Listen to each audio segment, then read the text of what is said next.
time, we'll spend the rest of the time going, having a conversation about, would we rather be scattered or in colonies? And that question in the Jumbotron is based off of the question that General Sherman asked the 20 freedmen at this meeting. Um, so yeah, I really appreciate y'all all for coming. Please tweet out the space, let people know. We get some more people in here. How you doing, Freed One? Thanks for coming up to speak, TV Bobby. I think that's what it is. Yeah, TV Bobby. Um, Appreciate y'all being here. Let me bring Free One up so they can help co-host with me. Queen B and Marwan, y'all welcome to come up to speak if y'all have questions as we read through, and we'll get started shortly. Um, Let me see. How you doing, Free One?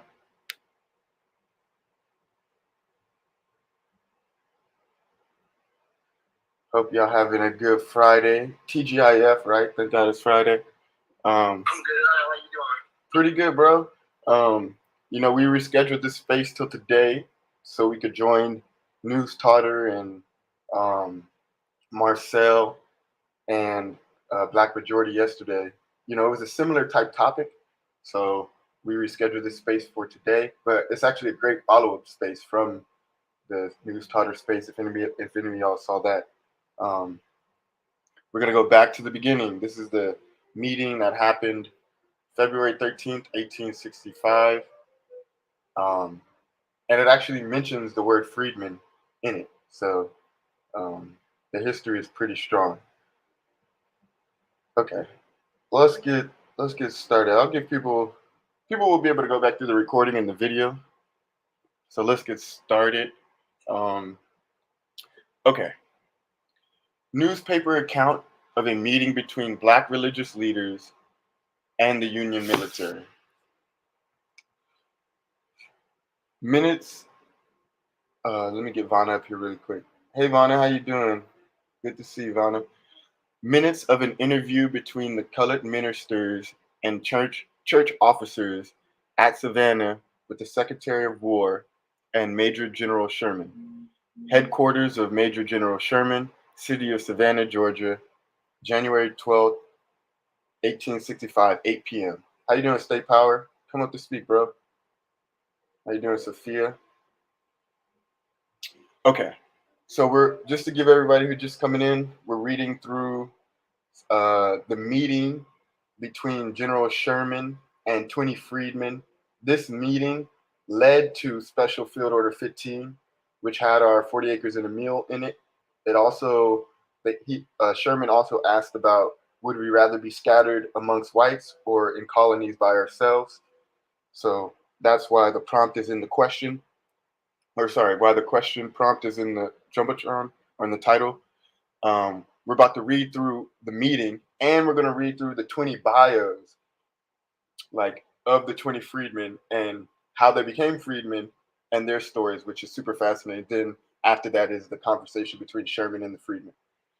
Okay, so on the evening of Thursday, the 12th day of January, 1865, the following persons of African descent met by appointment to hold an interview with Edwin M. Stanton, Secretary of War, and Major General Sherman to have a conference upon matters relating to relating to the freedmen of the state of Georgia.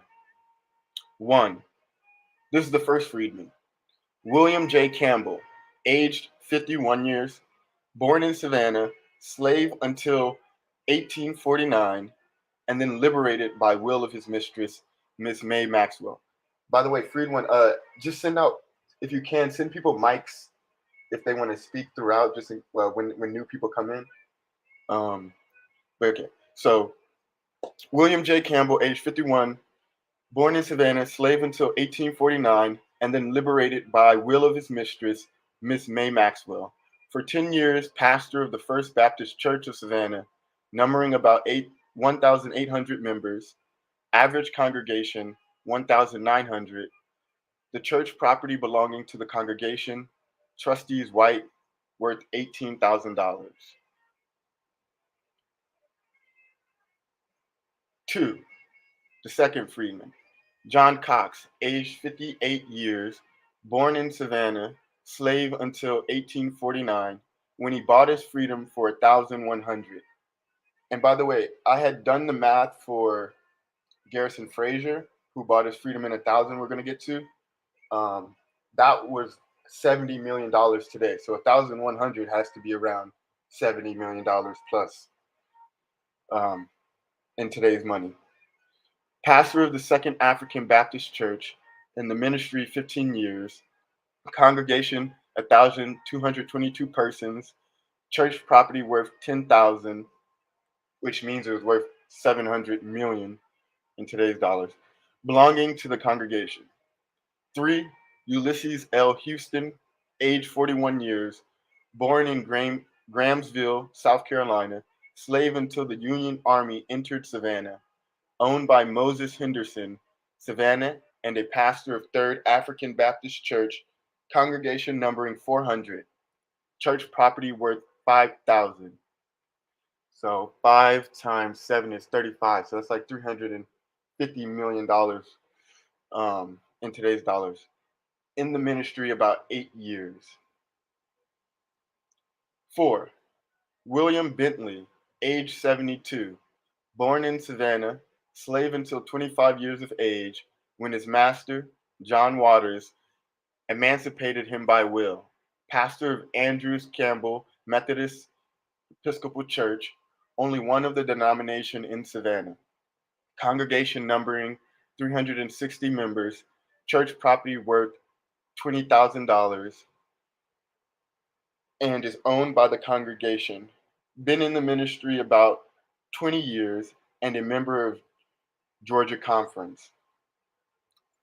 5. The fifth freedman, Charles Bradwell, age 40 years, born in Liberty County, Georgia, slave until 1851, emancipated by will by his master, J.L. Bradwell, local preacher in charge of Methodist Episcopal Congregation, Andrews Chapel, in the absence of the minister, in the ministry 10 years. The sixth freedman, William Gaines, aged 41 years, born in Williams County, Georgia, slave until the Union forces freed me, owned by Robert Toombs, formerly United States Senator. So he was owned by a senator, and his brother Gabriel Toombs, local preacher of M.E. Church, Andrews Chapel, in the ministry 16 years. 7. James Hill, age 52 years, born in Bryan County, Georgia, slave up to the time the Union Army came in, owned by H.F. Willings of Savannah, in the ministry 16 years. The eighth freedman, Glasgow Taylor, age 72 years, born in Wilkes County, Georgia, slave until the Union Army came, owned by A.P. Wetter, is a local preacher of AME Church, Andrews Chapel, in the ministry 35 years. Garrison Frazier, age 67, born in Granville County, North Carolina, slave until 8 years ago, when he bought himself and wife, paying $1,000 in gold and silver, is an ordained minister in the Baptist Church, but his health failing, has now charge of no congregation, has been in the ministry 35 years. 10. James Mills, age 56 years, born in Savannah, freeborn, and is licensed preacher of the First Baptist Church, has been 8 years in the ministry. The 11th freedman, Abraham Burke, age 48 years, born in Bryan County, Georgia, slave until 20 years ago, when he bought himself for $800. He has been in the ministry about 10 years. The 12th freedman, Arthur Wardell, age 44, born in Liberty County, Georgia, slave until freed by the Union Army, owned by A.A. Solomons, Savannah, and is licensed minister in the Baptist Church, has been in the ministry 6 years. 13th freedman, Alexander Harris, age 47 years, born in Savannah, freeborn, licensed minister of Third African Baptist Church, licensed about 1 month ago. 14th freedman, Andrew Neal, age 61, born in Savannah, slave until the Union Army liberated him, owned by Mr. Gibbons, and has been deacon in the Third Baptist Church for 10 years. 15th Freedman. Jas Porter, age 39 years, born in Charleston, South Carolina, freeborn, his mother having purchased her freedom, is lay reader and president of the Board of Wardens and vestry of St. Stephen's Protestant Episcopal Colored Church in Savannah. Has been in communion 9 years. The congregation about 200 persons. The church property is worth about 10,000 and is owned by the congregation. 16th Freedman. Adolphus Del Monte, age 28 years, born in Savannah, freeborn, is a licensed minister of the Ministry Baptist Church of Milledgeville, congregation numbering about 300 or 400 persons, has been in the ministry about 2 years. 17th Freedman. Jacob Godfrey, age 57 years, born in Marion, South Carolina, slave until the Union Army freed me, owned by James E. Godfrey, Methodist preacher now in the rebel army, is a class leader and steward of Andrews Chapel since 1836. 18th Freedman. John Johnson, age 51 years, born in Bryan County, Georgia, slave up to the time the Union Army came here, owned by W. W. Lincoln of Savannah, is the class leader and treasurer of Andrews Chapel for 16 years. 19th Freedman. Robert N. Taylor, age 51 years, born in Wilkes County, Georgia, slave to the time the Union Army came here, was owned by Augustus P. Welter, Savannah, and is class leader in Andrews Chapel for 9 years. Last but not least, Josh Lynch, age 26, born in Baltimore, Maryland, freeborn, is presiding elder of AME Church and missionary to the Department of the South. Has been 7 years in the ministry and 2 years in the South. Okay, so now we're about to get into the rest that now that all of the freedmen have been introduced. Garrison Frazier, being chosen by the persons present to express their common sentiments upon the matters of inquiry, makes answers to inquiries as follows. First, state what your understanding is in regard to the acts of Congress and President Lincoln's Emancipation Proclamation touching the condition of the colored people in the rebel states. Answer. So far as I understand, President Lincoln's proclamation to the rebellious states, it is that if they would lay down their arms and submit to the laws of the United States before the 1st of January, 1863, all should be well. But if they do not, then all of the slaves in the rebel states should be free henceforth and forever. That is what I understood. Second, state what you understand by slavery and the freedom that was to be given by the president's proclamation. Answer. Slavery is receiving by irresistible power the work of another man and not by his consent. The freedom, as I understand it, promised by the proclamation, is taking us from the yoke of bondage and placing us where we could reap the fruit of our own labor, take care of ourselves, and assist the government in maintaining our freedom. Third, state in what manner you think you can take care of yourselves and how you can best assist the government in maintaining your freedom. Answer. The way we best can take care of ourselves is to have land and turn it and till it by our own labor, that is, by the labor of the women and children and old men, and we can soon maintain ourselves and have something to spare. And to assist the government, the young men should enlist in the service of the government and serve in such manner as they may be wanted. The rebels told us they piled them up and made batteries of them and sold them to Cuba. But we don't believe that. We want to be placed on land until we are able to buy it and make it our own. Fourth, which is the key question that inspired the space. Hey, Denise, come up to speak. We'd love to have you. Okay, so this is the key question that inspired the title of the space. State in which manner you would rather live, whether scattered among the whites or in colonies by yourselves? This is Garrison Frazier in answering. I would prefer to live by ourselves, for there is a prejudice against us in the South that will take years to get over. But I do not know that I can answer for my brethren. Mr. Lynch, one of the 20, says he thinks they should not be separated, but live together. All the others present, so 19 out of the 20, being questioned one by one, answer that they agree with Brother Frazier that we should have our own colonies, right? Fifth, do you think that there is intelligence enough among the slaves of the South to maintain themselves under the government of the United States and the equal protection of its laws and maintain good and peaceable relations among yourselves and with your neighbors? Answer, I think there is sufficient intelligence among us to do so. Six, state what is the feeling of the black population of the South toward the government of the United States? What is the understanding in respect to present war, its causes and object, and their disposition to aid either side? State fully your views. Answer, I think you will find there are thousands that are willing to make any sacrifice to assist the government of the United States, while there are also many that are not willing to take up arms. I do not suppose there are a dozen men that are opposed to the government. I understand as to the war that the South is the aggressor.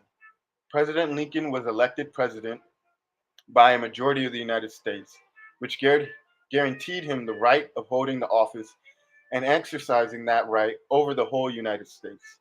The South, without knowing what he would do, rebelled. The war was commenced by the rebels before he came into office. The object of the war was not at first to give the slaves their freedom, but the sole object of the war was at first to bring the rebellious states back into the Union and their loyalty to the laws of the United States.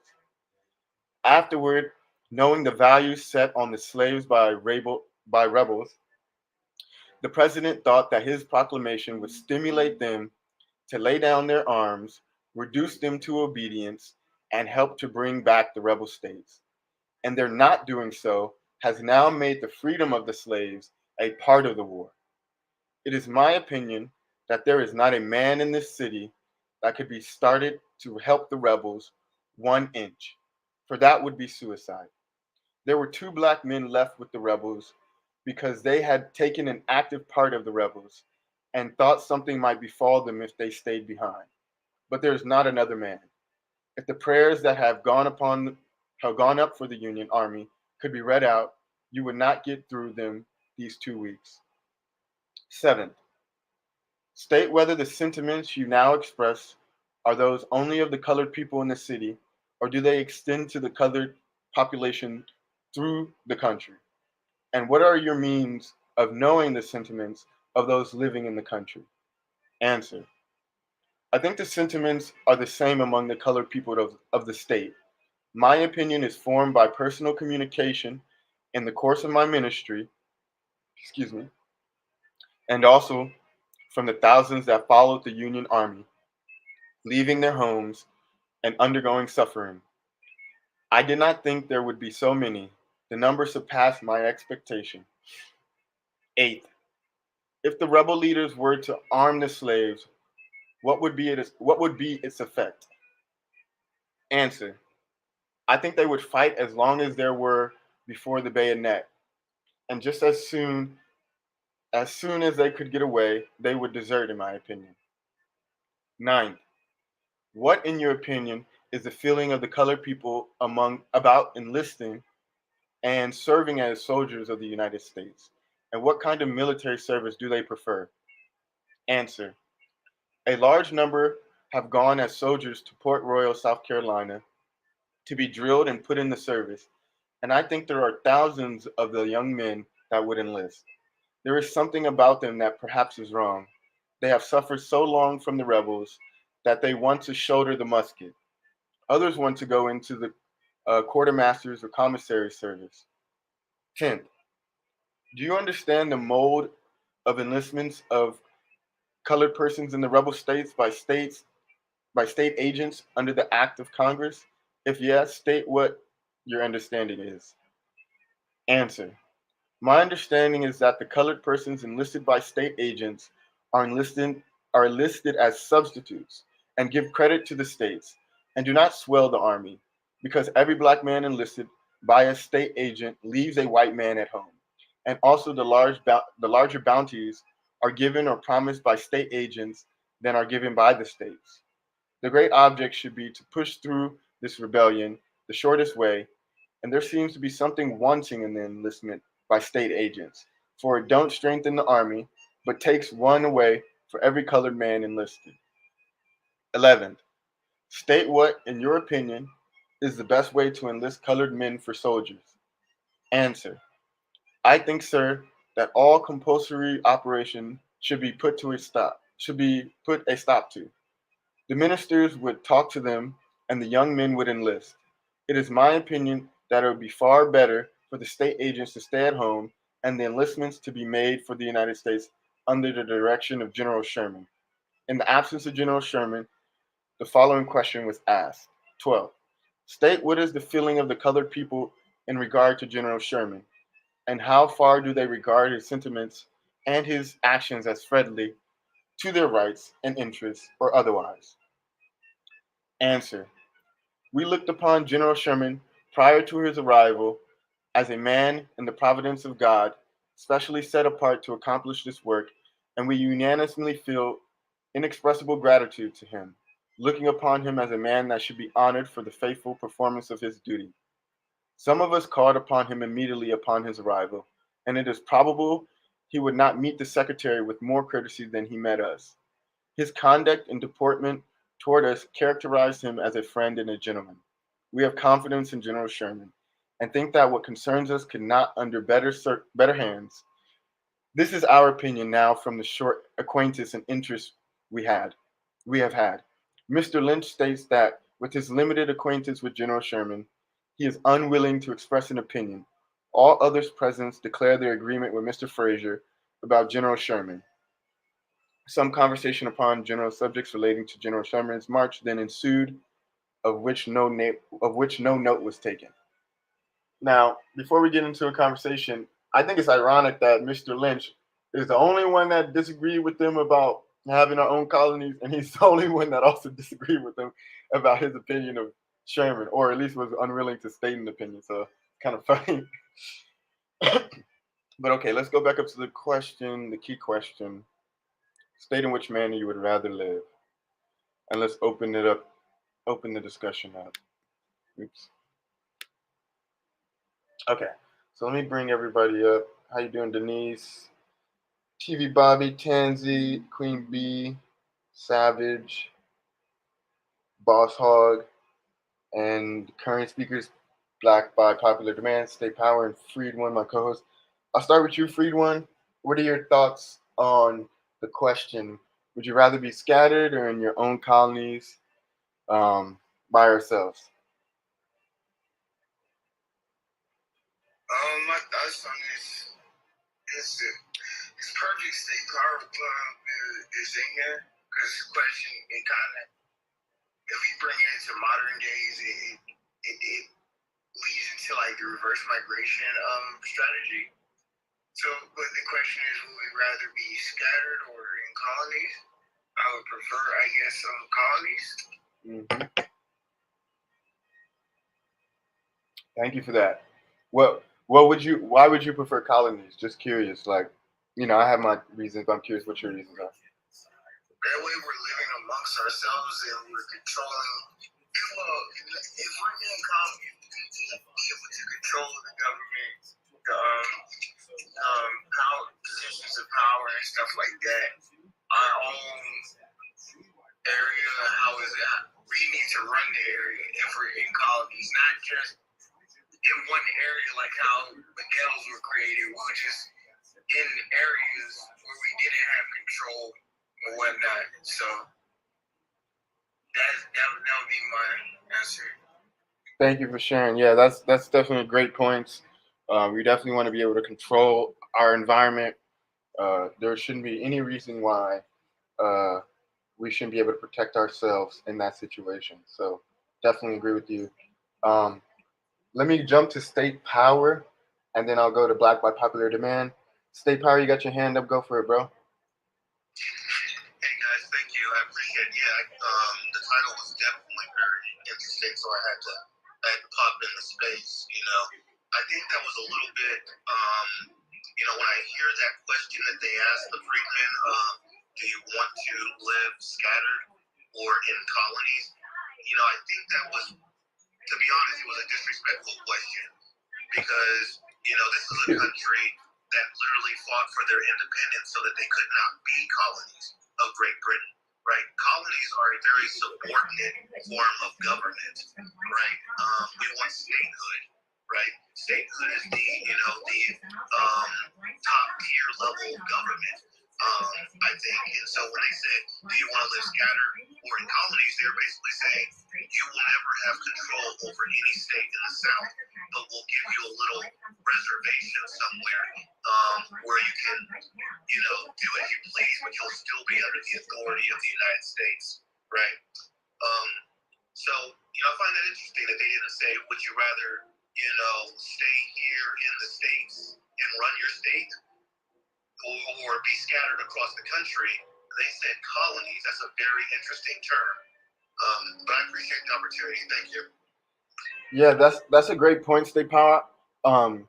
Initially, when I first came across it, I actually did take it almost as a little bit of a slight, in the sense that the way I took it to some respect is they were trying to think, okay, we know in some way General Sherman knew this, what Garrison Frazier and them also knew, which is there's a bunch of racist people, excuse me, and it would probably be difficult post our emancipation for us to really live side by side.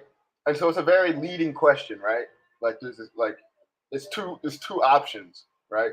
Scattered amongst the whites or in colonies by yourselves, right? And it's a very specific question. So I did find the question a little biased. So I definitely agree with that, but I did love Frazier's answer. Um, so he said, I would prefer to live by ourselves, for there is a prejudice against us in the South that will take years to get over, right? And we all know 65 plus years later, basically, that we're in that same position, right? We're scattered. Now we're scattered amongst the whites. Uh, we don't have our own states or our own colonies, right? And now we're kind of being like, we were already the second class citizens, and now we're the last out of the new citizens that have been brought to this country on top of us, right? To bury us to some degree, right? And so I definitely think that, taking the question with the grain of salt, and then kind of also looking at the way that 20 or 19 out of the 20 freedmen at the meeting agreed with Sherman. That's 95%, right? And we put out a poll on FNN about a few weeks ago, and we had the same results. It was about 21 people answered, and almost everybody but one person said colonies by ourselves rather than be scattered amongst whites, right? So I think that's kind of like telling, we're kind of going full circle. We're trying to finish Reconstruction. But yeah, let's go to Black by Popular Demand, and then we'll go to A Boogie. Peace and reparations to the family. First of all, this is a great subject, a great conversation. So since reading from your knowledge, I would have to say that I would prefer. I don't like the word colony either, but I would prefer sovereign nation in the territory of the United States. So the Sherman Reservation, something of that nature would be. But I would prefer. It accomplishes a couple of things. First and foremost, it gives us our area, our land that we can self-govern and we can protect and defend. And that's an important piece because, even with the strategy of taking over the South, the migration to the South, we're still somewhat vulnerable to the people who live here in the South. That even if we had numbers or close to a parity in terms of numbers, that would not stop jealous white supremacists from looking for excuses and opportunities to attack the free. So I think having our own area where we're able to have a militia, mandatory service, everybody owns firearms, and everybody is part of the general defense. I think is a good thing. The other thing that it gives us is sovereignty, nation within a nation, like many of the Native American tribes. And that sovereignty is important because then we can have our own justice system and laws. We don't necessarily get that in other scenarios, and we certainly don't get it by being separated and spread out, right? So I think this is a great conversation. I'm excited to hear some other people's point of view and to really unpack this. It's just we need to talk more about land, and we need to talk more about this part of the reparations claim because it's vital. Because it also gives us the ability as a sovereign nation in the boundaries of the United States to enter into our own trade agreements. And that becomes some of our ability to ignore NAFTA and CAFTA and grow our own food and use it within our own within the boundaries of the nation, as opposed to right now in the United States, our farmers are given subsidies not to. And so most of our food comes from South America. That's where I didn't want to hog up the mic, so I'm going to leave it there. My answer is separate, separate nation within a nation type of reservation system. That's a sovereign nation. Thank you for sharing that, Black by Popular Demand. Let me just add to that really quickly. So two things you made me think of. There's a part in the actual Special Field Order 15. I'm about to pull it up on the screen. Let me just switch screens really quickly. And then you mentioned land, and then I'll get to the land part. Okay, so let's see. Okay, so in the order by the command of the Military Division of the Mississippi in the field, Savannah, Georgia, January 16th, 1865, which is, let me see the date. The date on this one was 12. So 4 days later, 4 days after the meeting with Sherman, this Special Field Order 15 was issued. So only in 4 days did it take, right? I'm going to find the part. Okay, here we go. The blacks may remain in their chosen or accustomed vocations, but on the islands and the settlements hereafter to be established, no white person whatever, unless military officers and soldiers detailed for duty, will be permitted to reside, and the sole and exclusive management of the affairs will be left to the freed people themselves, subject only to the United States military authority and the acts of Congress. So what I love about that is it got towards what they asked for in answering the question, would you rather be scattered amongst the whites or in colonies by yourself, right? They literally answered that question, and Sherman put it in the Field Order 15, right? So if you look at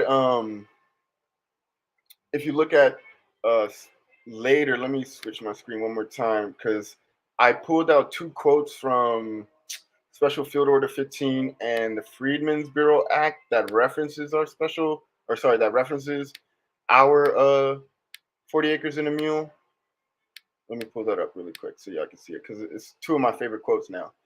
So Special Field Order 15 later says, each family shall have a plot of not more than 40 acres of tillable ground, and the military authorities will afford them protection until such time as they can protect themselves. And then the Freedmen's Bureau Act, which was signed the same year, right? Special Field Order 15, January 16th, 1865. Freedmen's Bureau Act, March 3rd, 1865. So 3 months later. Freedmen shall be assigned not more than 40 acres, and the person to whom it was so assigned shall be protected in the use and the enjoyment of the land. Now, I think the importance in terms of like, uh, whether we be scattered or whether we be in colonies or have statehood, for example, the colony option, like how the Native Americans have, they have their own form of government, right? But they also, being essentially colonies of the United States, um, still operate with both federal funding and support for certain services, as well as they can still access things like the United States Supreme Court, right? So, and then you see here how it talks about military protection and things like that, and that like no white people should be basically allowed on our land unless they're part of helping protect us until we can protect ourselves. So in that sense, I think there would have been a possibility within the colonies to have our own form of government, our own, so to speak, nation as a colony, right? Um, with diplomatic relations, right? So I think that's definitely a possibility. Let me go to A Boogie and then we'll go to state power. A Boogie, what are your thoughts? Would you rather be scattered amongst the whites or in colonies by yourselves? I'm gonna say I would rather be in colonies I want to say black by popular demand said. I don't like the word colonies, but I understand the intent behind it. So it's kind of amazing that we are talking about this right now because um, as we're in thought of moving towards building our colonies or whatever we want to call them, our communities. I think it's important that we set up structures. And I was just actually listening to something about extremism on the far right. So I'm going to play a little clip of what they kind of assessed about, I guess, white power in the U.S. So I'm just going to play this little clip real quick. Since 2008, hold on 1 second. Increased quite dramatically. We know that here in the United States has increased consistently since 2008, and it continues to increase quite dramatically. We know that much of the violence is being perpetrated by far-right groups, and we know the profile of those far-right groups. About 65% of them are white supremacist groups. About 29% of them are anti-federal government groups, and there's overlap there. But the anti-federal government groups are groups that think that the federal government is illegitimate. If they see it as legitimate, that it has too much power. And the reason they don't want the federal government to have too much. Yeah, so I think Black by Popular Demand talked about us having like security in the South. So I think that's going to be like very important. So like this story just came out today. So I mean, we got to be on top of that. Like that's number one. When you build a nation, you got to have those soldiers, and we got to have our territory. So man, I'm just gonna say for this conversation's sake, I'm gonna say colonies because that's been my life experience. Even though I was growing up in Chicago, it was concrete jungle, but it was a black community. So if we're on the right side of using our full capacity, our abilities, then there's no doubt that we'll be, a great nation again, I mean, because we were great nations before. So, yeah, that's all I got to say. Thank you for that, A Boogie. Really appreciate you also sharing that clip. Just to add to that, I'll try to find the tweet associated with it. But there was a researcher who looked at the January 6th and they looked at the composition of the insurrectionists, and they found that basically there were 93% or like 90% white, like 80% male, and like 75% employed and business owners. So it's not like these were like how they try to make every white person seem like a hillbilly or something like a redneck like type of thing. Nah, these were educated, rich, wealthy white people. Some of them flying in on private jets that stormed the Capitol and committed an act of treason.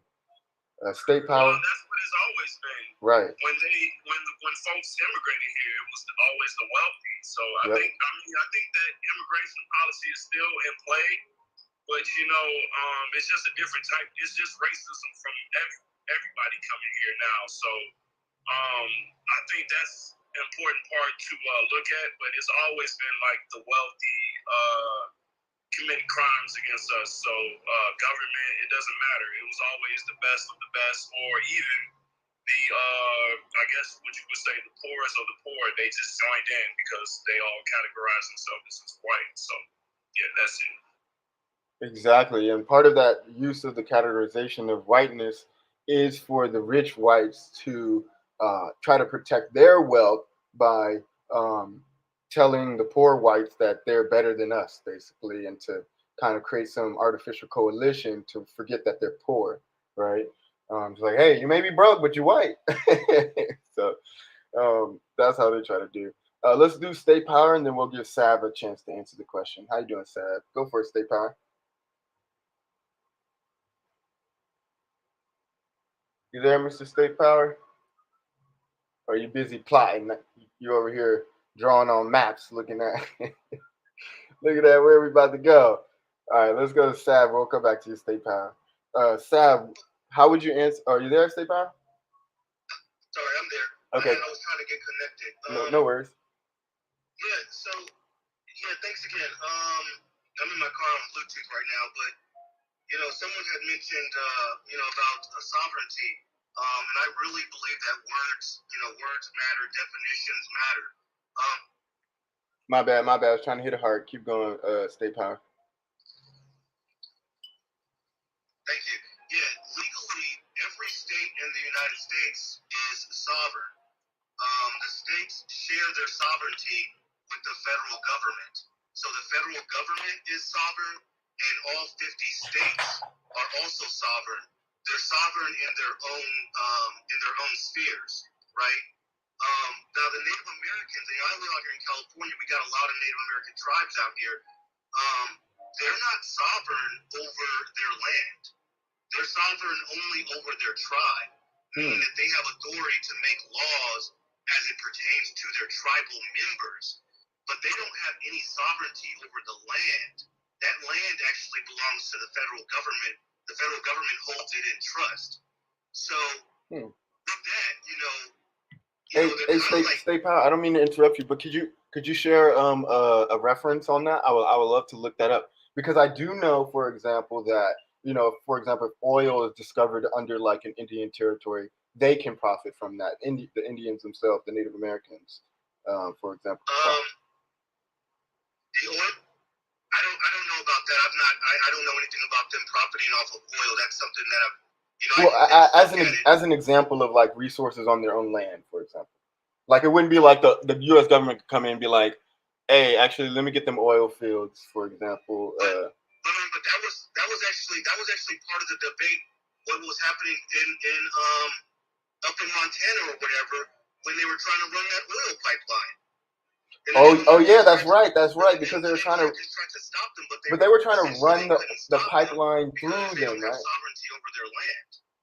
But they were trying to run the pipeline through. They weren't trying to extract oil, but they were trying to run a pipeline through their land, right? Yeah, they were trying to run a pipeline through their land, but if they're so sovereign, they shouldn't have been able to even run a pipeline through their land. Wasn't that pipeline stopped, or is it back on? No, they're running in pipelines. Like, and another thing too, the Supreme Court just ruled that state police, and not just state police, but any police within a state can actually go on a Native American's land if they're serving warrants. So they're only sovereignty. So it does look like people. So it does look like that Keystone XL pipeline project was terminated. It says Rosebud Soils and Fort Belknap filed suit against Keystone XL, and that was that Keystone XL pipeline that they were trying to do. So it did get terminated. I wonder on what grounds. I'll have to look more into it. Okay, yeah. So I think they made up. They sued them. I mean, that's something that a regular citizen can do. That doesn't, to me, sound like like real sovereignty. They have to constantly sue people to be able to protect whatever, they like to call it their land because, they call themselves First Nation people. But in all reality, that land is in trust held by the federal government. And so they really don't have sovereignty over that land. But they do have sovereignty over their tribal people within that land. And so they can actually make laws. If you're a tribal member and you commit a crime within that tribe, they can prosecute you because they have sovereignty over their tribal members. But in limited, sovereignty over, not even sovereignty, I would say more authority, I guess. They have limited authority over their land, but that doesn't really equate to sovereignty, you know.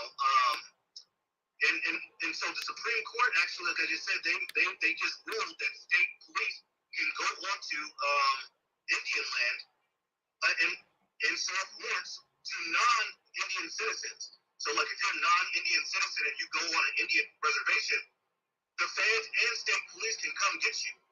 So it's not like you don't hop to a different country. They're going to come get you. I wonder, do Native Americans have a standing army or military or anything like that? I know they probably don't have tanks and nukes, but you know what I mean? No. See, that's another thing, too. That's why that words matter to me. See, states can actually have their own military. That, to me, shows some type of sovereignty. Indian reservations are not even allowed to have their own military. So they're really at a disadvantage. And when all the tribal members die, that land goes back to the federal government. So that's why they do a lot of intermarrying and all that kind of stuff to try to keep their blood strong, so that they can keep their rights to the land. I'm not going to say sovereignty to the land. I'm going to say rights to the land. But because they're basically leasing the land from the federal government. That's basically what they're doing. If you get some time, once we go to other speakers, put the tweet in a jumbotron referencing the part about the land in terms of sovereignty, and then also the part about military. If you can find it, I would love to look that up. Yeah, sure. I'll do that. There was one last thing I wanted to get hit before I get out of there. What was it? Shared sovereignty. But that's the catch. Here's the trade-off, though, right? So the states might be co-sovereign. They might have some sovereignty, but here's the trade-off, right? The trade-off is because you're part of a union. So the word you want to look for is independent. None of the states are independent sovereign states. They're codependent, right? They depend on each other, but they're still sovereign, right? But because they're codependent, that means you can move within the states. So if the Navajo want to become a state, then basically they're gonna be sovereign, but that's gonna stop other people from traveling within their state now and actually becoming a majority within their state.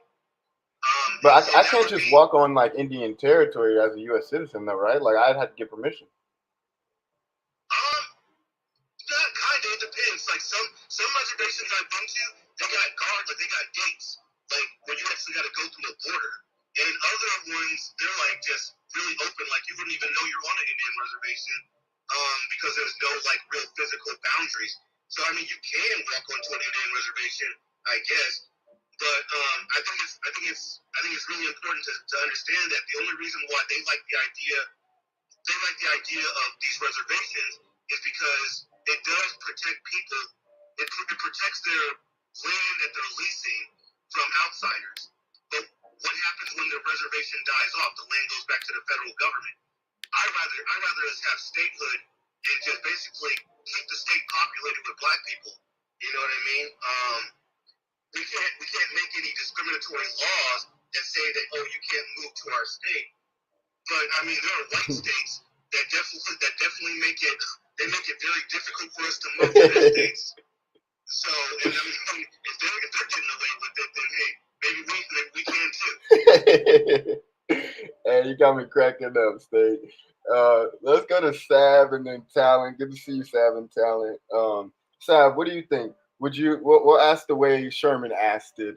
Let me pull it up so I can quote it. State in what manner you would rather live, whether scattered among the whites or in colonies by yourselves. Oh Hi, everybody. Thank you for the space. Yes, I would like the colonies. I was just talking with my aunt about this, just trying to pick her brain, trying to figure out like how our family land is worked out down in Greensboro. She laughed at me for even suggesting about even wanting to move back to Greensboro. She lived in Tuscaloosa. She's like, well, you can move to Tuscaloosa because I mean, there's one to do here. But me personally, if I think a lot of people in my family try to do the commute to Greensboro to Tuscaloosa, for jobs purposes and whatnot. I would do it in a heartbeat, right? I mean, I'd rather be and do it that way versus be in Ohio, right, where I'm surrounded by militia army. Like this is militia territory. So like I already know that I'm like, and then also too, like I live in a sanctuary, quote unquote city. So a lot of people don't look like me. So I'm a sitting duck. So colonies. That's my answer. Thank you for that, Sav. I really appreciate your contribution. And yes, it's important, the our ability to be able to organize amongst ourselves is super key to govern ourselves. And it really is a question of whether or not. So for example, this is how somewhat I take this a little bit. Like it's kind of like, I would like the colony perspective, just speaking personally, not as the party, just speaking personally as Eric. I like the idea of colonies. The one thing that my mind is like pushing back on it internally is like, man, in these cities, for example, take like a lot of where a lot of where freedmen are in major cities, right? And then we also know that we have a lot of people in the South. So in terms of not only infrastructure and also what we built ourselves. Like we built the skyscrapers in New York. We built the skyscrapers in Philadelphia. We built the Capitol. We built the White House. We built the Supreme Court, right? Um, and then when you look at our population, we are majorities in most of these large cities. The white people wanted to live in the suburbs and they gave us the cities with the skyscrapers by accident. Now they realize they fucked up and want the cities back, right? Um, and so I think in that sense, it would be great if we could have our own colonies and take over the places where we already have like majorities today, both in cities and in um, certain states. I think the challenge behind that will be its feasibility, right? Like it's just politically it would be harder to do. Like most likely it would be possible for us to either get colonies in some like shared portion of the United States where it's just one region that we all share versus like scattered colonies, you know what I mean? Um, and then the other part of that is just thinking, well, we have that repatriation strategy plus the idea of,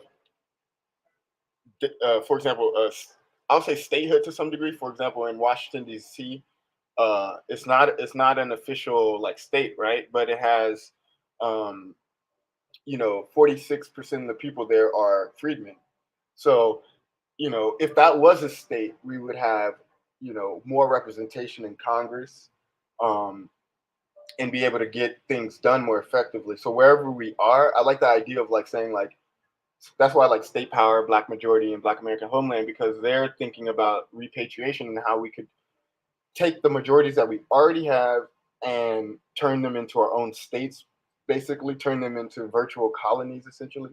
Um, and then you also have, and then also still be able to access the same resources and things like that that we already do in terms of, um, we've served in the military, we've died in these wars and all these things. So, I think it's certainly possible. Either way, whether colonies or not, I think we still are owed our 40 acres. That's just undeniable. And it's just a matter of political feasibility and how we could accomplish things going forward. Let me go to talent and then black by popular demand. What up, talent? I'm in peace to the home, just to my brother's favorite party. Always love this home that you sat and create. Space is always warm. Thank you. Salute to our people. Thank you, my Negro American freedman brother. You know that. You know I gotta keep the American Negro in mind. That's what my birth certificate does say.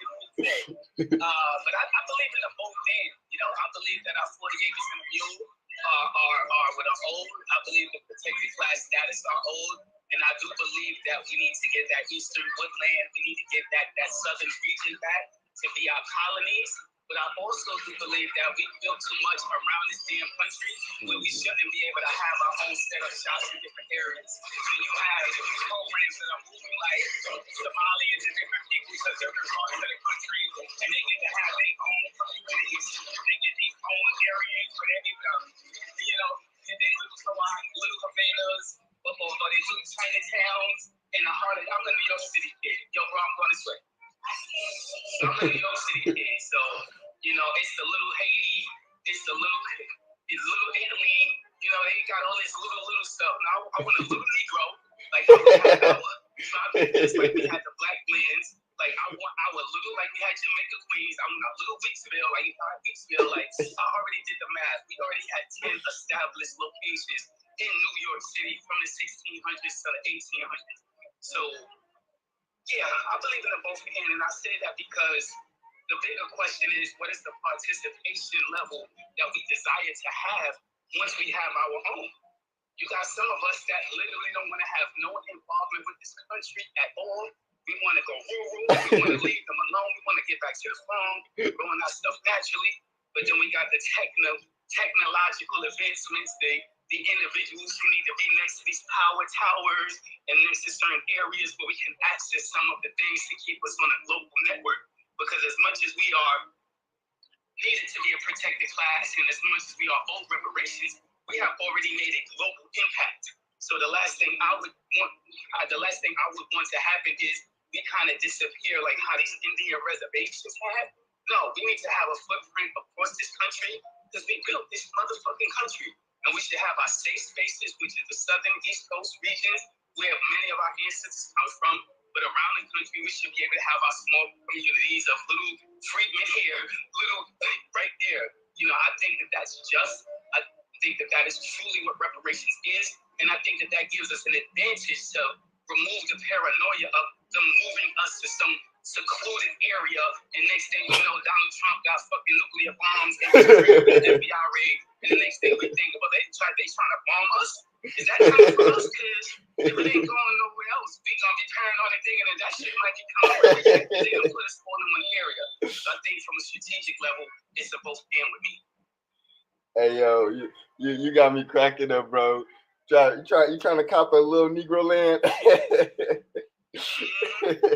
Hey yo, I'm dead. But yeah, I think this is great. We definitely, I do feel like we've invested too much. Like we really built the American dream. We built the land of opportunity. So a greater share of this country belongs to us than that they would give us with our colonies. You know what I mean? And so that's kind of like where I think it's worth, fighting for everything we deserve in this country, not just, a part of the country. The one thing, go for it. Because I think with the protected class status, it can remove some of the paranoia of those of us that are not living within these colonies, because we can operate as don't touch them. They have their own authorities. They have their own processing systems. So we're not looking at a Jalen Walker being shot 90 times. But y'all not even supposed to be interacting. It's a phone number. Y'all supposed to call when y'all see us, be handled by us. So y'all shouldn't talk to us at all. So it would almost be like we're the untouchables outside of these colonies because we don't trust y'all based on the historic reality of y'all trying to genocide us. Right. So even if we're operating outside of the colonies, i.e. New York, i.e. Los Angeles, i.e. some of these more metropolitan areas around the country, we already have a protected class status. So the colonies is a benefit for us, to family reunion, to come home. This is our home base. This is our Israel. You understand what I mean by that? But we should definitely be able to move around. And I believe that that's what's going to happen. My spirit tells me that at some point, this country is going to burn down if y'all don't give us what we're owed. Because we're tired of seeing what y'all doing to other people. And the more we talk about it, we seeing how people are being hostile to us. You know, and being the fact that we've been so nice, and we're saying, listen, we don't want to beef, we just want ours. We just actually almost walking backwards, saying, listen, before we respond, because you know, y'all gonna watch people yell in our face until we start attacking, and when we start attacking, y'all want to stop us. You know, i.e., what just happened at the airport. So we walking back, but we want our shit, and we calling people out. So before this shit get out of control, y'all better do what y'all do. And I think there's a reckoning coming, and I think we codify it. So it's really on us to create those demands, and everybody's gonna have to comply because we have the argument, we have the reality, we have the proof, we have the truth. This is like it should have been done, and we have the patience because y'all done killed our leaders, bro. Y'all done killed Martin Luther King, and he was out there asking for peace, bro. And we ain't turned up, y'all.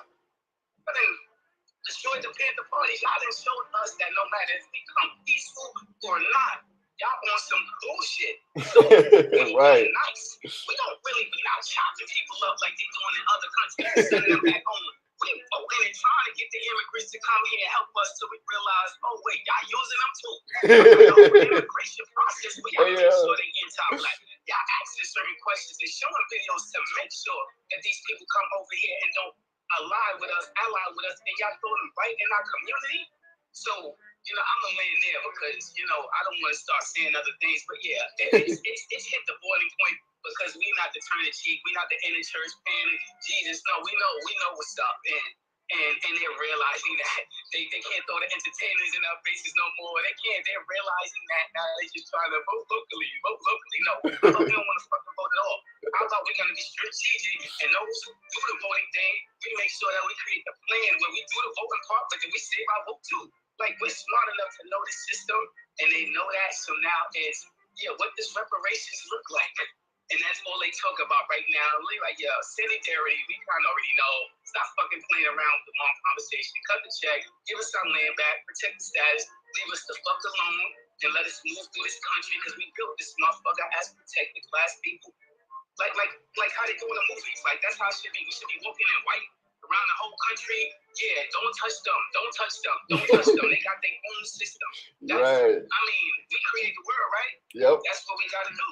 That's where I'm at with it. And if it's not that, then I'm sorry, I'm not buying. Hey, Talent, that was fire. Give me one second. I want to add something really quick, like 2 quick notes. So I put up on the screen because you mentioned protected status. So I want to mention 2 notes. The first is, you see this this ID card? You see this ID card on the screen? Seminole Nation, Freedmen citizen. Right. We need the same thing on our ID cards. And shout out to Denise, because Denise has been thinking about ways we can delineate data in this way in terms of crimes and other things. But I think the same way that the tribal freedmen have freedmen on their ID cards, we need freedmen on our ID cards. I want, if I get pulled over, you see freedmen, you're like, fuck, I can't fuck with him, or it's going to be an automatic hate crime, automatic active genocide. Like, I am not going down that route. I got a family to feed, type of thing. You know what I mean? Like, where they're going to be like, all right, nah. And no qualified immunity. And we break for your bank accounts. Take them pensions. Yep, take them pensions. Yep. And then the second part I want to share is, and then I'll get back to the hands. The second part I want to share, scrolling down. All right. So in terms of genocide and stop Freedmen genocide in our protected class, this is how I started to define it, looking at all the data. A protected class for freedmen is intended to prevent acts that reach genocidal levels, especially when the associated acts are disproportionately greater than the percent of the freedmen population. Basically saying, we know that there's like a line. There's a line against every act against us, and that act reaches a genocidal level when the percent of acts against us are greater than the percent of our population. Now, you can have acts that may not necessarily reach that level, but that's like one metric we can use. Like, there shouldn't be, we shouldn't have like mass incarceration. We shouldn't be represented more in prisons and jails than we are of the United States, right? Like, that shows you that there's a huge problem. The same with the infant mortality rate, the same with the maternal mortality rate, the same with lynchings and massacres, right? Like, I could scroll through all the data we put together. Point is, That's our protected class needs to be things like on our ID. If they put in our name in some search thing, it's gonna say Freedmen with like a red bar so they know don't fuck with this person. You know what I mean? Like automatic hate crime. You know. But anyways, let me shut up. Go for it, Freed one. Yeah, I just got a question for Tyler. When you say colonies, do you prefer like small individual colonies, or do you prefer that we own Freedmen had our own state? I said both men. You know, I know a lot of our ancestors come from that eastern woodland area. So if we're talking about consolidating our people into a safe space, I would like that. But then outside of that area, I would like us to be able to have our different colonies, no different than people have their little Italy's, little Chinatowns, little whatever around the country. Because I do not believe that the effort and the work that we built in this country, we should be kind of ushered. It's almost like, here's the Negro toiletries back to the South, and we just leaving y'all alone, and now we just gotta sit there and figure it out. But it's like, no, we built the wall on Wall Street too.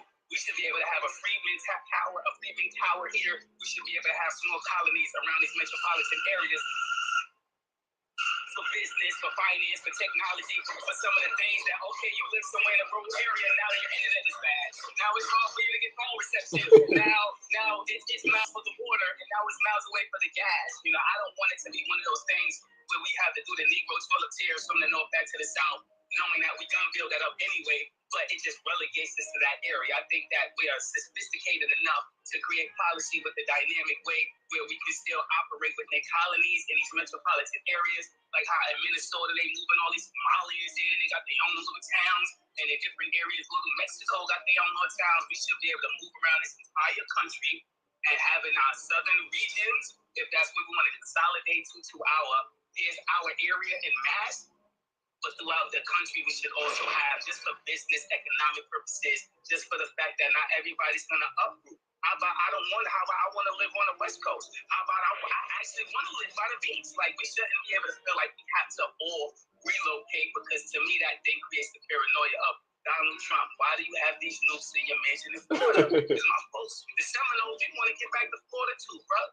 But, you know, so it's for that, you know, it's to make sure that we're not being pushed to one area where we can just kind of be ignored and like positioned off the map, like how a lot of our people in the South currently are, you know. But putting us down there would definitely help build it up, but it shouldn't be limited. I mean, both ends type of guy.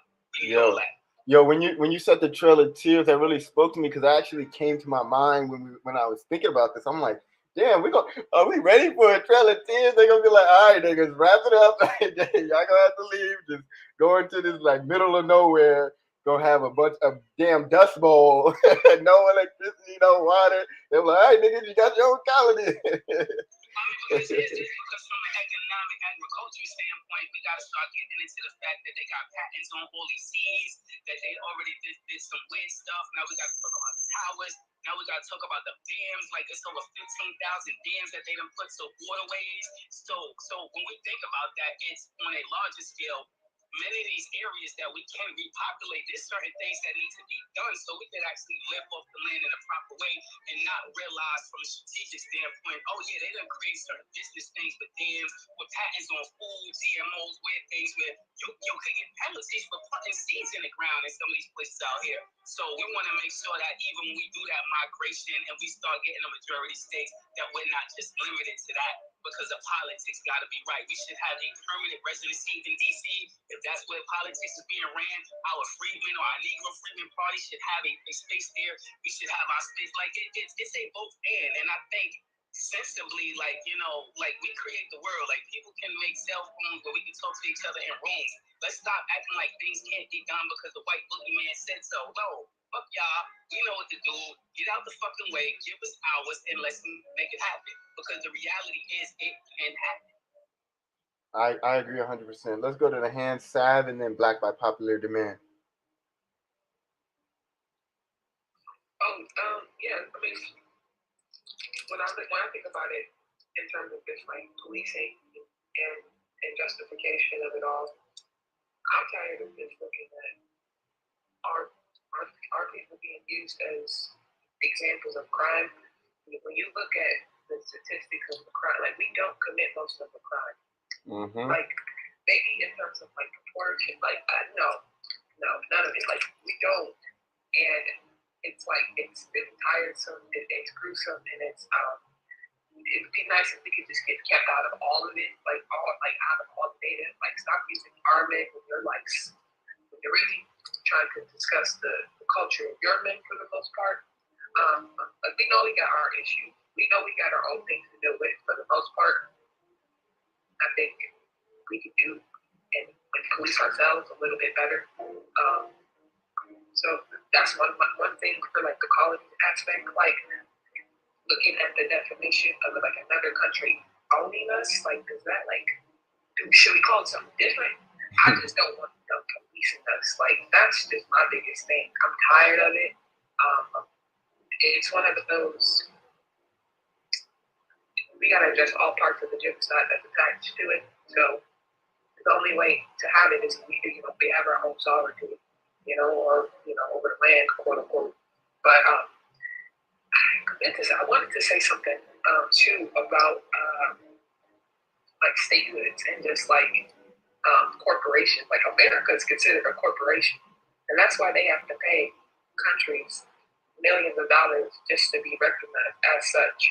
So, I mean, once we stop that, I mean, that's another way of just really getting the money back to us too. So, yeah.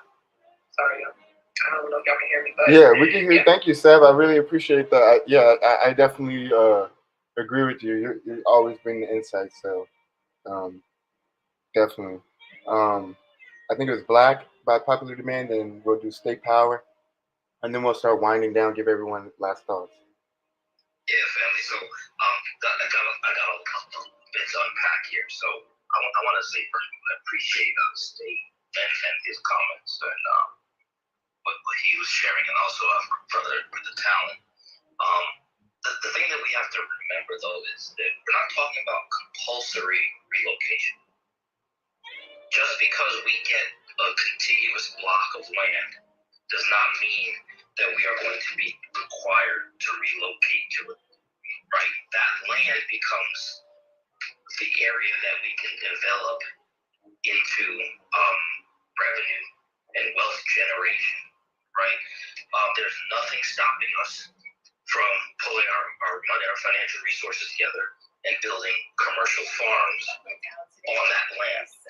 And whether we work it or whether we hire people to work it for us, you don't have to move from New York or California or Detroit or Tulsa or wherever, to have a piece of ownership of that territory, of those corporations that we want, those businesses, our own cell phone carrier infrastructure, right? We wouldn't need to do that. But we would have the option. And so that's one thing. The other thing, in terms of protected class status, there are other groups in this country that are protected class. And Brother Talent, you gave actually an interesting the idea of in the best case scenario what a protected class would look like for us. The reality is that whether you talk about the Jews or you talk about the gays, both of those are protected classes in this country.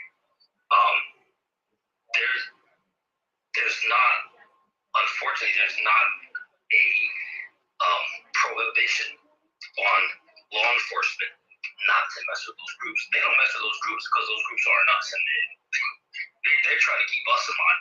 I don't know, protected class status is going to give some serious consequences to somebody who is charged with a hate crime.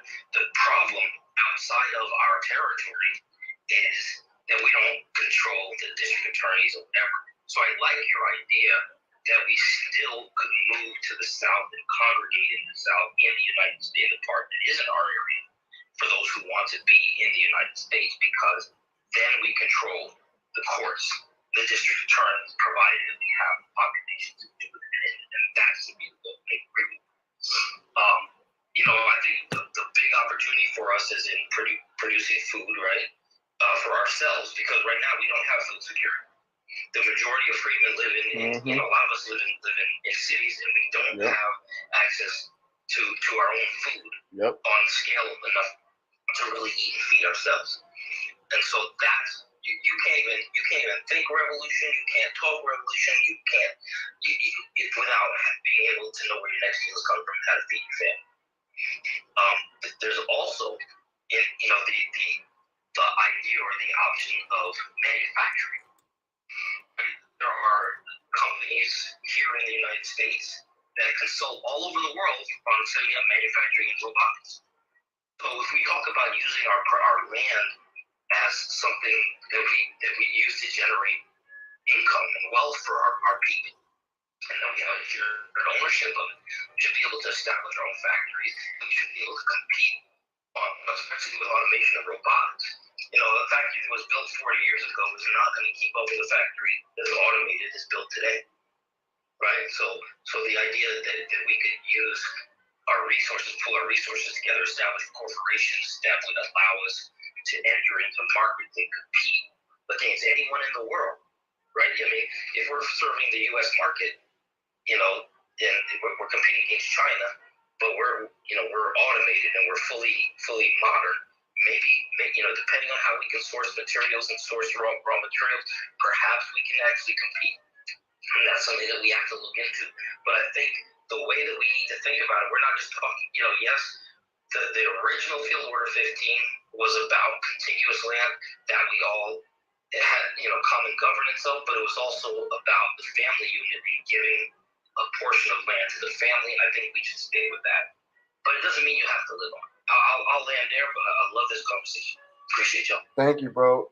Right before I go to State Power, I got like 3 notes. It's making me think about like dual citizenship to a degree, in the sense that I'm wondering, because I know Native Americans that have like gone to college with me, so I'm like, how the hell they do that, you know? Like, how y'all got your own colonies, but y'all can go to like American schools, you know what I mean? And then also, they have like, as far as I understand, they don't have voting rights, right? So you could be a Native American citizen, but that doesn't mean you can vote for president, right?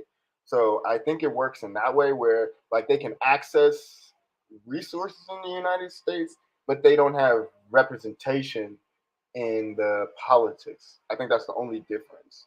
And someone can correct me if I'm wrong, but that's my understanding. State Power, go for it, and then we'll give everyone last thoughts.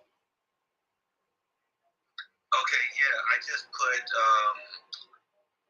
that thing in the jumbotron about the Native American ownership and governance of natural resources.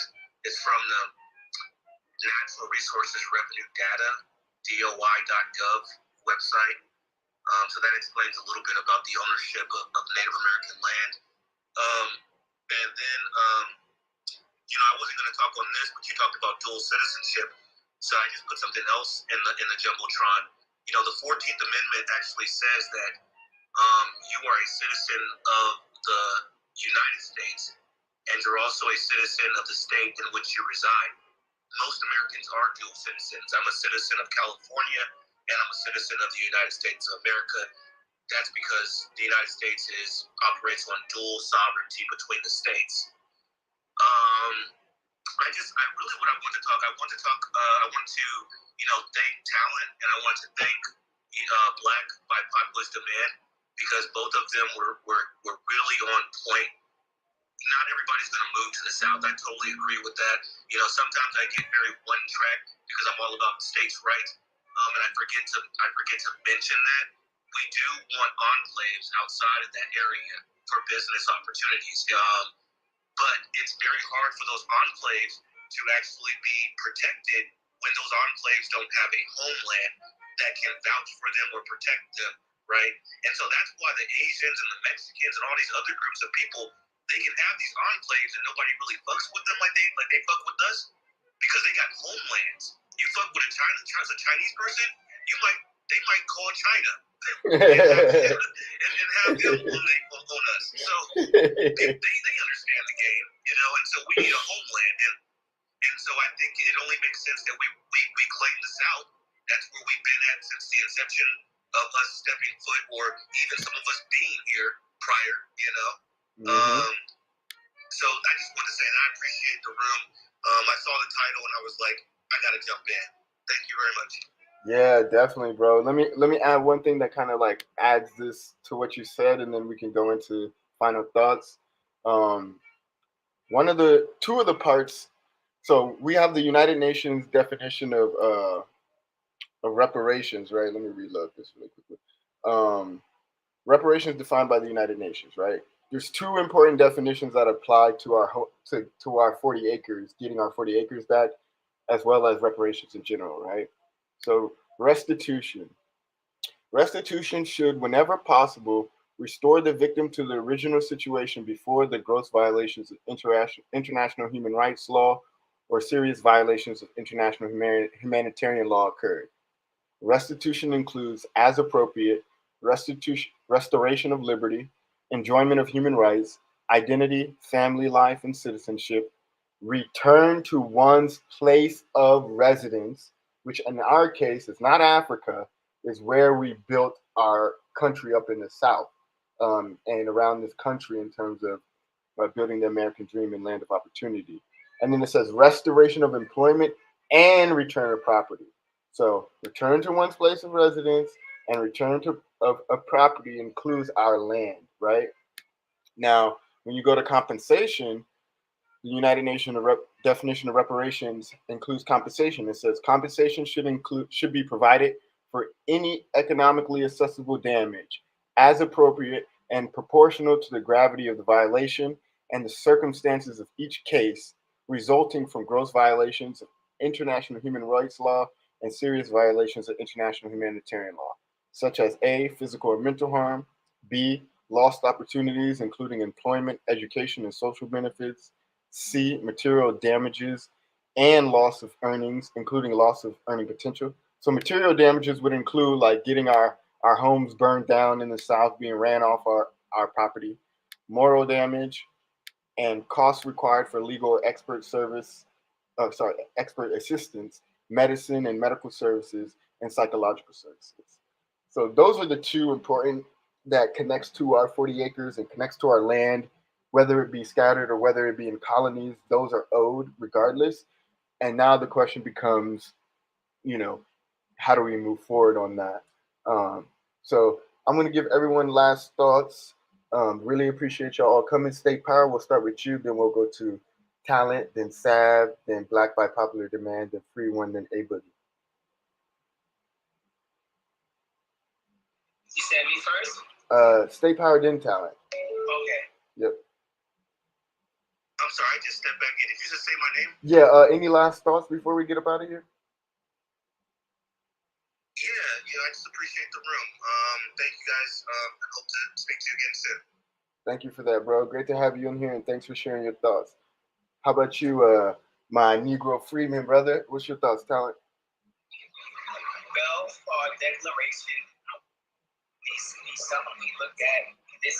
The what declaration? Say that one more time. The Belfast Declaration that allowed some people to just randomly get a slab of land. I think that needs to be something we look at and figure out what needs to be done for us to reclaim the South as our homeland. And then we have our colonies throughout the states. But yeah, that's where I'm at. And I say that because it happened. I believe that humans can do things, other humans can do things as well. And if people were able to create a declaration where they can get a whole slab of land from who they belong, and I do believe that we need a homeland in this country that we build, and people are going to have to do their own relatives wherever they need to go. Enforce that without violence, automatic, executive order, and within that, we should operate under some level of natural law as well, and have a seat at the international table. We should be able to have our own party to participate. We should be able to have our own military in a sense, even if it's just security for our protection. And I mean, it just happened. You know, I live in New York. The Jews got their own police. You know, so y'all not gonna tell me that this shit is not possible. I believe these things are possible. You're not gonna tell me I'm white and I say so. No, I'm black and I say so. Let's go. I'm Negro and I say so. And now let's get there and that's that. Hey, Talent, I love that. And You made me think. I like how you flipped the script on the Trail of Tears. Said, "Hey, we about to make them take the walk. Yeah, ain't gonna be us. It's gonna be y'all taking the walk." I love that. That's hilarious. No, for real though. Hey, we built this city. You're gonna have to go. You're gonna have to go to Kansas, but not shit, man. You know what I mean? Like, hey, we built this. We're gonna evict the White House. We're gonna evict the Supreme Court Capitol. Now, you know what I mean? Though it's kind of hilarious. Hey, Sav, what are your last thoughts on all of this? You there, Sav? Yeah. So for me personally, I again, this was I got on a little bit, but I still caught on so much. Again, thank you all for sharing again your perspective on this. Talking about this conversation, we also can't alienate that we also got a lot of Black Native Americans on the West Coast too, right? So, I mean, at the end of the day, we gotta, yes, honor what we've already built and what we've done already. You know, those towers, those bridges, we built all of that. San Francisco, California, you know, all of that. So, that too. So, you're right. Spot on, Tyler.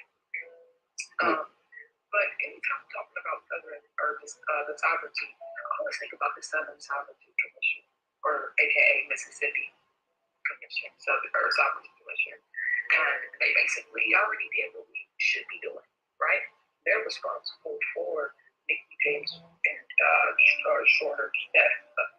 They're responsible for Medgar Evers' death. Like they were created to protect the sovereignty of Mississippi, quote unquote. We were a danger to them. So we have to flip the script, and they are a danger to us. So the way they kept on rallies and they were legally doing it. I mean, it was the mayors, governors, citizens, everybody. I mean, it was legally done. President approved of it. So it's already kind of written in the script of how we should do it. The Mississippi Southern Sovereignty Commission. Thank you. Thank you for that, Sav. And it's actually you know, kind of a blessing that you mentioned that and mentioned Mississippi because Fannie Lou Hamer founded the Mississippi Freedom Democratic Party. And when she went to the Democratic National Convention to try to seek delegates from the Freedom Democratic Party, they were denied. And even before that, she gave a speech at the convention talking about how the entire state apparatus was trying to stop them from voting, stopping them from registering. She, on her way back from registering to vote, she got pulled over by a bus. Like she was in a bus with a bunch of other freedmen that had went to register. Cops pulled them over, arrested them, threw them into a jail, and basically the cop or the sheriff, whoever it was, I forget exactly. Basically, some white supremacists, right? Um, Took Fannie Lou Hamer into a cell and had two black men beat her.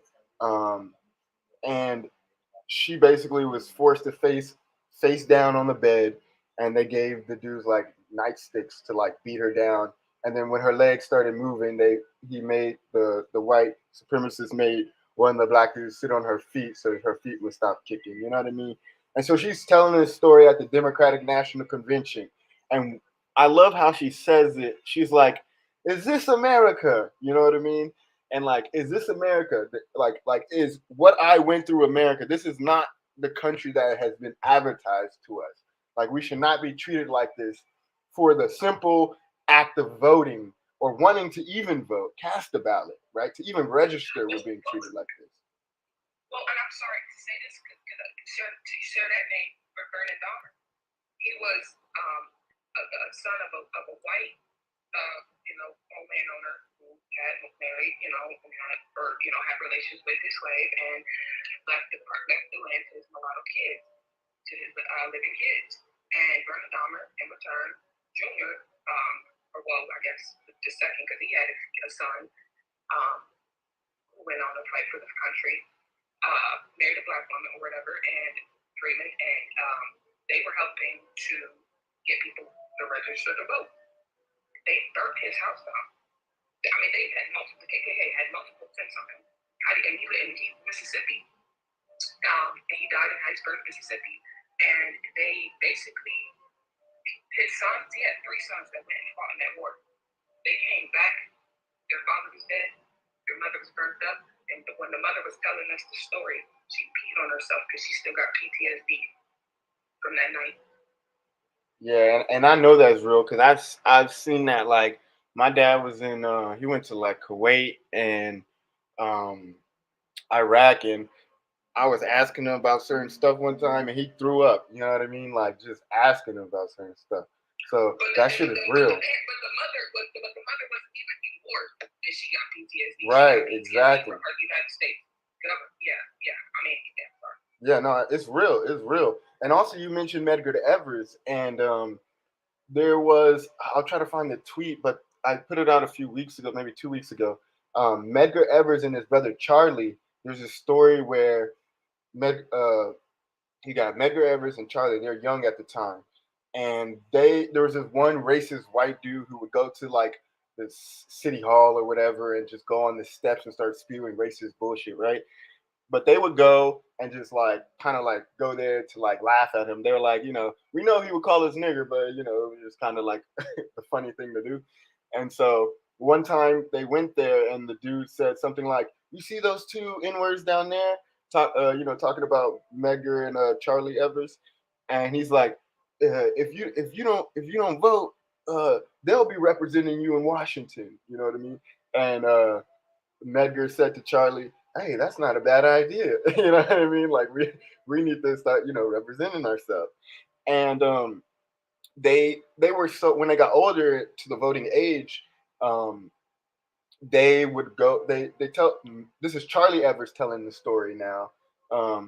He talks about how him and Medgar went to go register to vote, and they were met with a crowd of like racist, angry white supremacists who were basically like, "Nah, you can't. We're not gonna allow you to vote."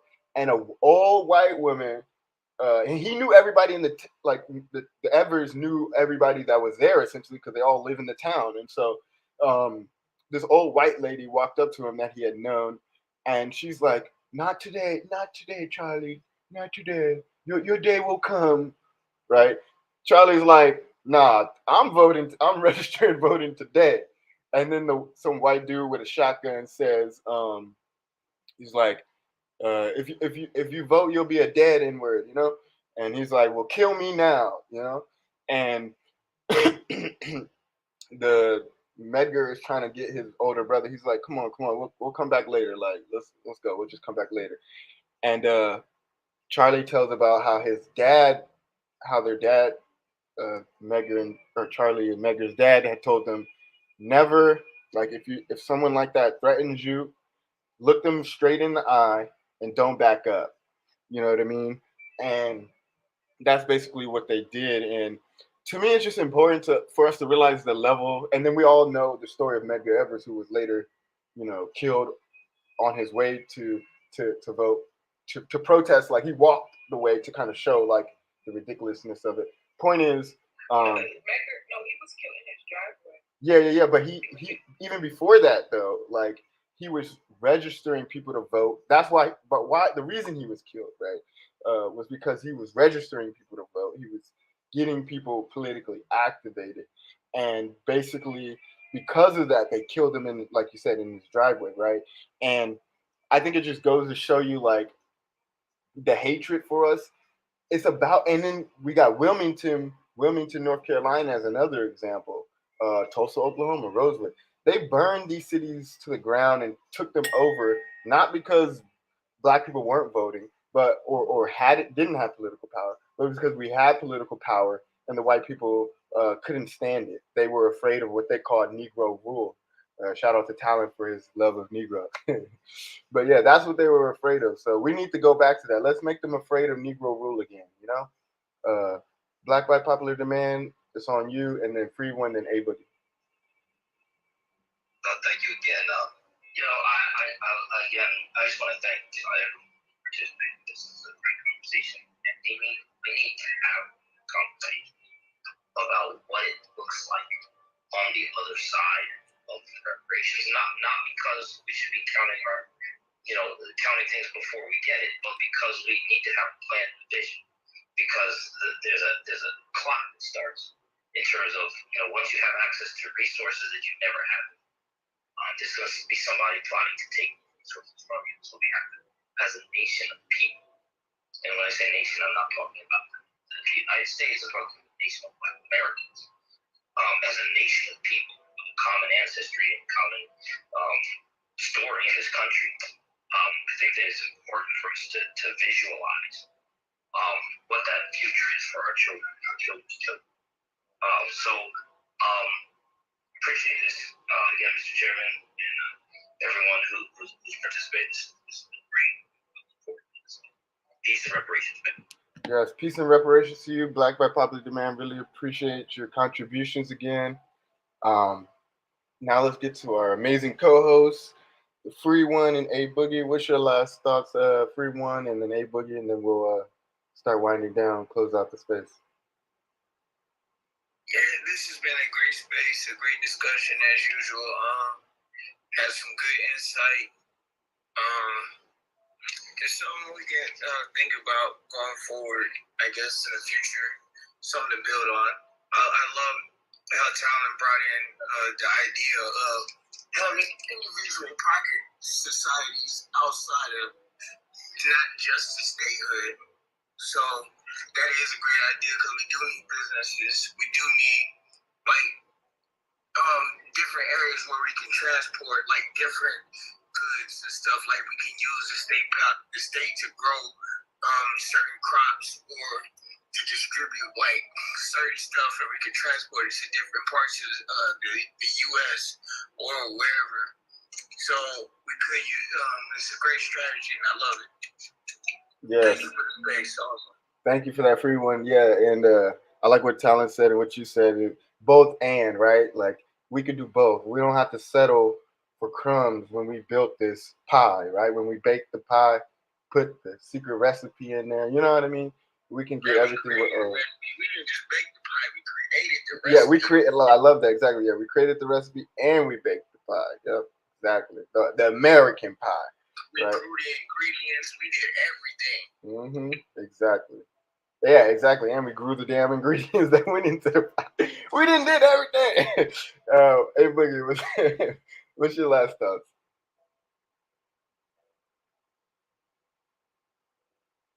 Let me find out A Boogie over here playing with his kid and then knocked out. Nah, I know we've been in here for a minute. It's like 9:30 on the East Coast, so I feel y'all. But A Boogie, thank you for coming and co-hosting. Free One, thank you for co-hosting as well. And thanks for all the great speakers. Black by Popular Demand, Sav, State Power, Talent, thank you for coming. Boss Hog, I saw your comments in the chat. I really appreciate them. I'm gonna have to get you on this stage one of these days. It's okay to talk. I know you're gonna be like, but you know what I mean. You can say what you need to say. All right, y'all. Y'all have a great Friday. Y'all have a great weekend. We'll be back Monday, 8 p.m. 5 p.m. Pacific, 8 Eastern. All right, y'all. Peace.